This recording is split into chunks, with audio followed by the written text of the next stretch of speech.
আজ 22শে সেপ্টেম্বর সোমবার প্রথমা আমরা সপরিবারে শ্রীভূমির ঠাকুর দর্শন করতে যাচ্ছি।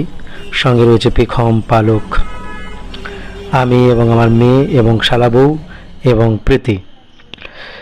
বাস থেকে নেমেই বিগ বেন ক্লকের ওখানে আমাদের ফটোশ্যুট হয়ে গেল।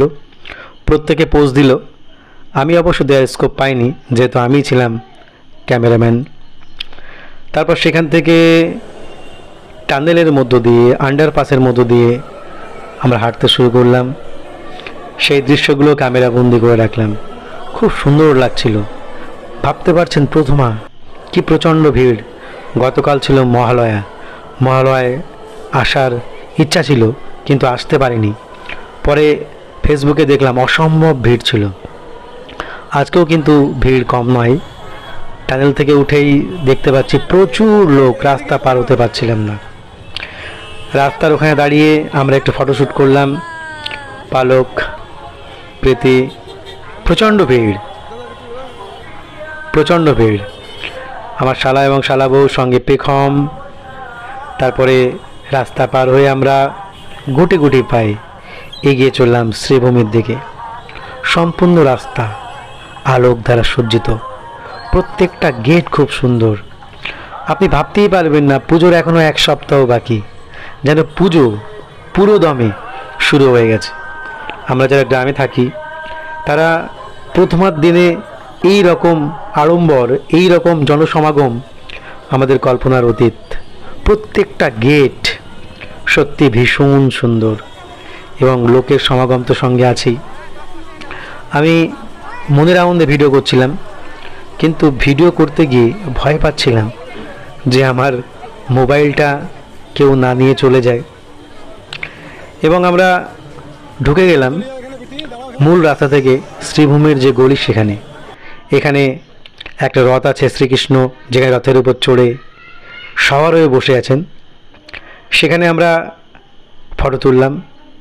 সেই ফটো আপনারা এখন দেখছেন। আমরা প্রত্যেকেই ছবি তুললাম, কেউ বাদ যায়নি।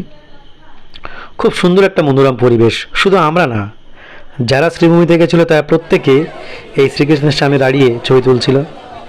প্রচণ্ড ভিড়ের মধ্যেও ভিডিও করছিলাম, একটু সেলফি করলাম। আপনারা দেখতেই পাচ্ছেন পেছন দিকে কী পরিমাণ ভিড়।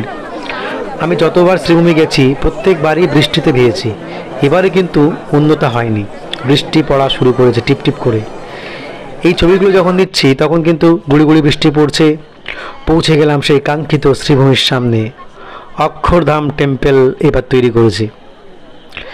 শ্রীভূমির ঠাকুরের যে প্যান্ডেল যেখানে তৈরি হয়, জায়গাটা একটু কম বলেই আমার মনে হয়, এবং প্যান্ডেল করে প্রচণ্ড উঁচু, ফলে দেখতে গিয়ে না যেন ঘাড়ে ব্যথা হয়ে যায়। প্রচণ্ড ভিড় ছিল। আমি এই কথা বলতেই ভিড় থেকে একজন বলল, আপনি যদি এটাকে প্রচণ্ড ভিড় বলেন তাহলে সপ্তমী অষ্টমীতে এলে আপনি কি বলবেন?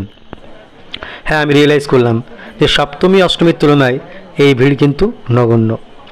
মায়ের দর্শন এই মুহূর্তে কিন্তু পাচ্ছি দূর থেকে। অপরূপ সুন্দর মাতৃ প্রতিমা। আমার মোবাইল ক্যামেরায় ততটা পারফেকশন নিয়ে আসেনি, কিন্তু সত্যিই সুন্দর। এবারে শ্বেত শুভ্র মা। ঠাকুরের কাপড়ের হয়তো ভেরিয়েশন নিয়ে এসছে শ্রীভূমি স্পোর্টিং ক্লাব, কিন্তু আমার মনে হয় ব্যক্তিগতভাবে প্রত্যেকবার শ্রীভূমির মা দুর্গা, লক্ষ্মী, সরস্বতী এদের মুখের অবয়ব কিন্তু একই রকম থাকে। প্যান্ডেলের মধ্যে কারুকার্য সত্যি দেখার মতো। আমি ভালো করে দেখাতে পারছিলাম না। প্যান্ডেলে ঢোকার সঙ্গে সঙ্গেই ভলেন্টিয়ার্স এবং পুলিশ যারা ছিল তারা যেন আমাদেরকে বের করতে পারলেই বাঁচে। আমরা বেরিয়ে পড়ে দেখি খেলনার দোকান। আমার মেয়ে কান্না তুলে দিল, তাকে সেখান থেকে বাঁশি কিনে দিলাম, বেলুন কিনে দিলাম। সত্যি একটা দারুণ একটা পরিবেশ। বলতে বলতে সামনে বাঘমামার দেখা। বাঘমামা ছুটে চলে এলো আমার শালার মেয়ে পেখমের কাছে, এবং পেখমকে কোলে নিয়ে সে অনেকটা আনন্দ করল। এদিকে আমার মেয়ে এই দৃশ্য দেখে ও আর যাবে না, বেলুন নিয়ে দাঁড়িয়ে আছে। ও তো ভয়তে। সামনে জোগাড় ছিল। প্রত্যেকটা রাস্তা দারুণভাবে সাজানো, এবং প্রত্যেকটা বিল্ডিংও তাই। আইসক্রিমের দোকান পেলাম, আইসক্রিম খেলাম। সত্যি এখানে আইসক্রিমের মানও কিন্তু ভীষণ ভালো ছিল। আমি অনেক রকমের আইসক্রিম খেয়েছি, অনেক জায়গায় খেয়েছি, কিন্তু এখানে যে আইসক্রিমগুলো খেলাম প্রত্যেকটা আইসক্রিম দামের সঙ্গে সত্যি সামঞ্জস্যপূর্ণ। যেমন দাম তেমন টেস্ট। খুব ভালো লাগলো। আমার মেয়ে, ও তো কোন খেতে পারে না, ওকে বাটি আইসক্রিম দিয়েছিলাম এবং সেই বাটি দারুণভাবে চেটেপুটে খেয়ে শেষ করলো। আমার মেয়ে তো আইসক্রিম খেয়ে যাচ্ছে, বড় মেয়ে। আর এই মুহূর্তে কিন্তু বৃষ্টি টিপ টিপ করে চলছে, এমনভাবে চলছে হয়তো পুরো ভিজে যাচ্ছি না, কিন্তু তবুও বৃষ্টি হচ্ছে। এরপরে চিন্তা ভাবনা করলাম যে একটু পেট পুজো করতে হবে। আমরা চলে এলাম একটা ক্যাফেতে। ক্যাফেটার নাম আমি বলতে চাইছি না। এবং ক্যাফেতে ঢুকে আমরা খাবার অর্ডার করলাম। খাবার যতক্ষণ আসছে ততক্ষণ আমরা বসে আছি। পেখম এদিকে প্রচণ্ড পাগলামি শুরু করলো। ও না বসে সরাসরি খাবার টেবিলে উঠে পড়লো। আমাদের মেনু কার্ড, আমরা যে অর্ডার করেছিলাম সেই তালিকা, এই তো দেবে, তো এক্ষুনি দেবে, তোমার খাবার এক্ষুনি আসবে। খাবার চলে এলো, খাবার খেলাম। তবে খুব একটা স্পেশাল কিছু আমি পেলাম বলে মনে হয় না। আমি বরাবরই একটু বাড়ির খাবার খেতে পছন্দ করি।